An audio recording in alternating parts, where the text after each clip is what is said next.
I'm Jason Epperson, this is RV Miles, and it's time for this week's RV and Camping News Roundup.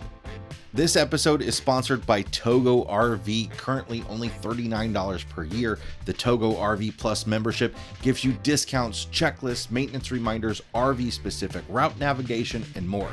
If you've been thinking of joining, now's the time, as Togo Rv Plus will soon go from $39 to $49 a year.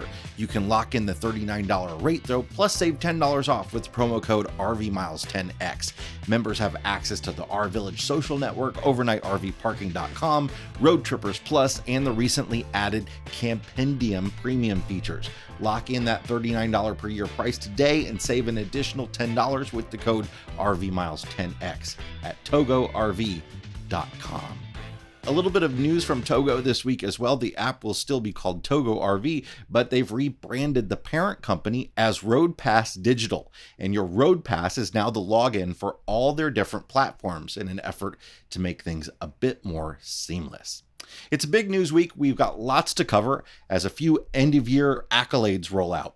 RV Business announced its 2022 RV of the Year this week, with the award going to Keystone's Arcadia 370 FL, citing the engineering, construction, refined interior styling, and leading-edge technology, most notably their SolarFlex OEM-installed solar system. Rounding out some of the other top RVs of the year were East to West Ahera 365 AL, Ember RV's Overland Series Micro ROK, Heartland Cyclone 4014, and the Winnebago Echo with Pop Top.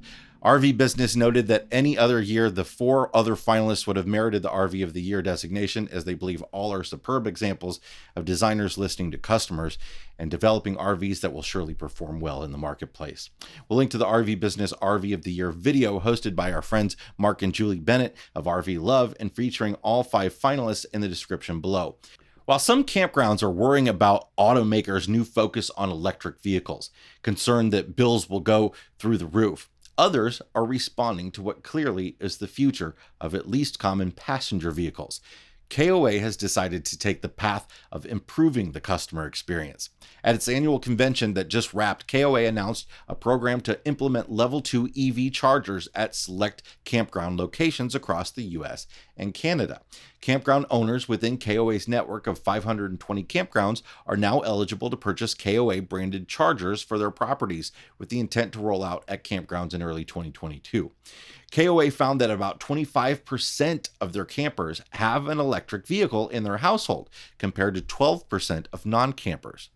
The charging stations can be integrated into campsites, which would allow for 240-volt electric vehicle charging and separate electric hookup for the customer's RV. That's a big deal because it's hard to do both at the same time.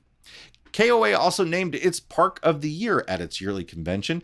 The Park of the Year went to the Indianapolis KOA, a 150-site park located 20 miles outside of Indianapolis, with a hybrid pool and water park feature as one of the main reasons it was selected. Leisure Systems, parent company of Jellystone Camp Resorts, also named its top resort for the year, the Caledonia, Wisconsin location, 20 minutes south of downtown Milwaukee. Check out what they do for the holiday season. Over 2 million twinkling lights. Developing and improving campgrounds continues to pay off. Just ask Sun Communities, which operates more than 175 resorts and campgrounds across the US and Canada. They just purchased the 42 holiday communities of Park Holidays UK for $1.3 billion. And 2022 will surely continue the campground development trend. According to a new report from the Recreational Vehicle Industry Association, the popularity of RVing is showing no sign of slowing down. A new survey reveals that 72 million Americans plan on taking an RV trip in the next year. That's about 1 in 5 people. They'll do this in an RV they either rent, own, or borrow. This is up from 61 million in a survey conducted just 1 year ago. According to the RVIA, top reasons for the increase in RVing includes people wanting to explore the outdoors more, increased family travel, and the continued flexibility of remote school and work. The survey of heavy travelers also showed half of the respondents anticipated traveling more by RV than they had in the past. 12% plan on RVing for the first time in the next 6 months. Only 5% of respondents plan on doing less RV travel in the next 6 months than they had in the past. For those of you that think that folks are getting fed up with the lifestyle, according to this survey at least, it doesn't seem to be happening. An update from last week's story about the indoor RV park that's been shut down in North Dakota by the health department. Many of you were a bit flummoxed by the idea of an indoor campground with things like furnaces and campfires and a dirt floor, and I didn't explain it well enough. The park actually reached out to us a couple days ago with some more details. It's not a dirt floor, it's actually a stone floor. And obviously it's pretty cold in the winter, and a lot of people camp for reasons other than enjoyment. The North Dakota Indoor RV Park was built in 2012 to address the housing needs of mainly oil workers. The state approved the park's plans to construct 10 specialized buildings designed to provide indoor housing for 160 RVs along with 60 outdoor RV pads. The park then invested $5 million to develop that specialized infrastructure. There were no campfires inside the RV buildings. No propane tanks were even allowed. Not even gasoline-powered vehicles could be inside. The buildings were equipped with RV hookups for propane, potable water, and wastewater, along with electric heaters, air exchangers for safe air. The RVs were also required to have their own smoke and CO alarms and were inspected prior to entry. Now, after the park's substantial investment in building this property, the state conducted a pre-operational inspection. And according to the park, the state was satisfied that it met its licensing requirements and issued the initial operating license. The state continued to conduct annual licensing inspections, and year after year, the state was satisfied that the park continued to meet its standards.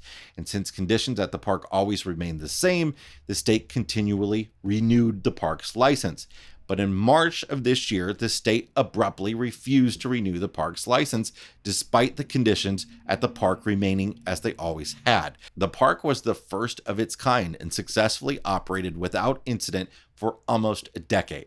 I'm very much a proponent of this type of innovation in our industry. RVs are no more about enjoyment than hotels are. The majority of us are traveling for fun and to enhance our experience in the great outdoors. A great many others travel for lots of other reasons. They work as energy workers, nurses, salespeople, entertainment technicians. A whole slew of different types of people travel in RVs. If you're looking for Black Friday deals to gift your RV-loving loved ones or yourself, here are a few ideas. Harvest Host is offering 20% off membership to the RV Miles community November 22nd through the end of the year. This is the biggest discount they ever offer, and it's locked in for the life of your membership. Solo Stove's low smoke fire pits are also on sale in their biggest sale of the year, now through December 5th. You can buy one, get one on camp stoves, get 35% off fire pits, or 40% off fire pit bundles, and more. The RV Miles community can save an extra $10 on their Solo Stove with a purchase of $100 or more. Our friends over at Rootless Living have released a brand new magazine called RV Today. Billed as a magazine for RVers by RVers, the official first issue won't drop until February of 2022. However, a special early edition was recently released. Promising to cover all types of RVs and RVers, RV Today's special edition features 50 RV content creators, many of whom you will recognize. We're humbled to be included in that list. RV Today is offering 20% off a one-year digital or print subscription. We'll link to all of those deals in the description below, and we encourage you especially to check out RV Today and support this new independent publication.